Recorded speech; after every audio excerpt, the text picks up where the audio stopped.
اسلامی بھائیوں،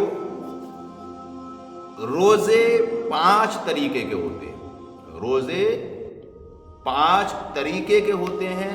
ایک روزہ رکھنا فرض ہوتا ہے، ایک روزہ رکھنا واجب ہوتا ہے، اور ایک روزہ رکھنا نفل ہوتا ہے، اور ایک روزہ رکھنا مکروہ تنزیہی ہوتا ہے، اور ایک روزہ رکھنا مکروہ تحریمی ہوتا ہے۔ یہ 5 روزے کی قسمیں ہیں۔ پہلی قسم فرض روزہ، دوسری قسم واجب روزہ، تیسری قسم نفل روزہ، چوتھی قسم مکروہ تنزیہی روزہ، پانچویں قسم مکروہ تحریمی روزہ۔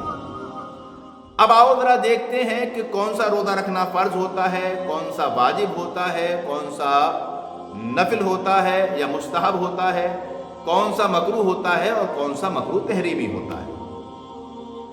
تو رمضان شریف کے ادا روزے رکھنا یہ فرض ہے، اور اس کو فرض معین کہا جاتا ہے۔ اور اگر رمضان کے روزے چھوٹ گئے ہیں تو ان چھوٹے ہوئے روزوں کو رکھنا بھی فرض ہے، مگر اس فرض کو فرض غیر معین کہا جاتا ہے۔ ایسے ہی کسی نے نظر مانی اور اس نظر کو معین کر دیا تو اب اس کے روزے رکھنا واجب ہوتا ہے، اور اس کو واجب معین کہا جاتا ہے۔ اور اگر کسی بندے نے معین نظر نہیں مانی بلکہ مطلق نظر مان لی کہ میں روزے رکھوں گا یا روزے رکھوں گی، تو اب اس کے لیے روزے رکھنا یہ واجب غیر معین ہو جاتا ہے۔ تو روزے کی یہ 2 قسمیں اپنے ذہن میں رکھیں، ایک فرض معین اور ایک واجب معین۔ یہ وہ روزے ہیں جن کو ہر حال میں انسان کو رکھنا ہے۔ اس کے بعد آتے ہیں نفل روزے، اور نفل روزوں میں عاشورے کا روزہ یعنی 10 محرم شریف کا روزہ، اور اس کے ساتھ ساتھ 9 محرم شریف کا روزہ رکھنا یہ بھی نفل ہے، اور ہر مہینے کی 13، 14 اور 15 تاریخ کا روزہ رکھنا یہ بھی نفل ہے۔ عرفہ کا روزہ رکھنا یہ بھی نفل روزہ ہے۔ پیر اور جمعرات کا روزہ رکھنا یہ بھی نفل ہے۔ عید کے بعد شوال کے مہینے میں 6 روزے رکھنا یہ بھی نفل روزہ ہے، اور ایک دن چھوڑ کر ایک دن روزہ رکھنا جس کو صوم داؤد بھی کہا جاتا ہے، یہ روزہ بھی نفل ہے۔ یعنی یہ وہ روزے ہیں کہ جنہیں رکھو گے تو ثواب ہے، اور نہیں رکھو گے تو کوئی گناہ نہیں ہے۔ اس کے بعد مکروہ تنزیہی جو روزے ہوتے ہیں جس کو شریعت پسند نہیں کرتی ہے، وہ روزے کون سے ہوتے ہیں؟ تو صرف ہفتے کے دن روزہ رکھنا، نیم بنا لینا کہ میں ہفتے کو روزہ رکھوں گا، ہر ہفتے کو روزہ رکھوں گا، تو یہ روزہ رکھنا مکروہ تنزیہی ہے، اس روزے کو شریعت پسند نہیں کرتی۔ ایسے ہی ہمیشہ روزے رکھنا، کوئی دن چھوڑنا ہی نہیں، برابر پیدر پہ روزے رکھتے چلے جانا، ان روزوں کو بھی شریعت پسند نہیں کرتی ہے۔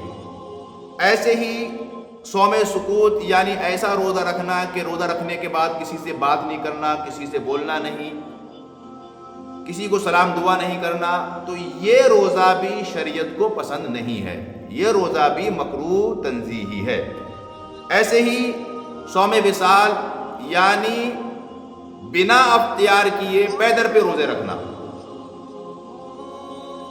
روزہ رکھ لیا، افطار کا وقت آیا، افطار نہیں کری، پھر روزہ رکھ لیا، تو ایسے روزے رکھنا بھی شریعت کو پسند نہیں ہے۔ شریعت مطہرہ میں ایسے روزے کو مکروہ تنزیہی کہا گیا ہے۔ اب آتے ہیں مکروہ تحریمی، یعنی وہ روزے جن کو رکھنے سے گناہ بھی ہوتا ہے، وہ روزے جس کو رکھنے سے گناہ بھی ہوتا ہے، وہ کون سے روزے ہیں؟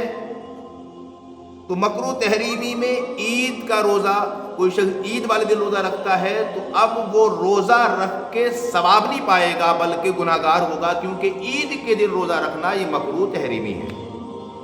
اور اس کے بعد ایام تشریق کے روزے، یعنی 11، 12 اور 13، عید الاضحیٰ کی 11 تاریخ، 12 تاریخ اور 13 تاریخ، ان دنوں میں روزہ رکھنا یہ بھی مکروہ تحریمی ہے۔ اگر کوئی شخص ان دنوں میں روزہ رکھ رہا ہے تو اب وہ شخص روزے کا ثواب نہیں پائے گا بلکہ وہ شخص گناہگار ہوگا، کیونکہ ان دنوں میں روزہ رکھنا مکروہ تحریمی ہے۔ تو اب آپ اپنے ذہن میں رکھیں کہ عید، بقرہ عید اور بقرہ عید کی 11، 12 اور 13، یعنی جن دنوں میں حج ہوتا ہے، ان دنوں میں روزہ رکھنا یہ مکروہ تحریمی ہے۔ آپ ان دنوں میں روزہ نہ رکھیں، رمضان کے روزے رکھیں اور پابندی کے ساتھ رکھیں۔ اگر کبھی کسی کام کے ہونے پر روزہ رکھنے کی نظر مان لیں تو وہ روزہ رکھیں، اور چاہیں تو عاشورہ کا، اور اس کے علاوہ جو ہے وہ ہر مہینے کی 13، 14، 15 تاریخ کا روزہ رکھنا، یہ سب نفل روزے ہیں، انہیں چاہے تو رکھیں چاہے تو آپ نہ رکھیں۔ اور ہر ہفتے کے دن روزہ رکھنا، اس کو نہ رکھیں کیونکہ یہ شریعت پسند نہیں کرتی ہے۔ ایسے ہی صوم سکوت یعنی نہ بولنے والا روزہ رکھنا، ایسے ہی صوم وصال یعنی بنا اختیار کیے روزہ رکھنا، اس کو شریعت پسند نہیں کرتی ہے، لہذا اس کو بھی نہ رکھیں۔ اور عید، بقرہ عید اور ایام تشریق یعنی 11، 12، 13 ذی الحجہ کو بھی روزہ نہ رکھیں کیونکہ اس کو بھی شریعت پسند نہیں کرتی ہے۔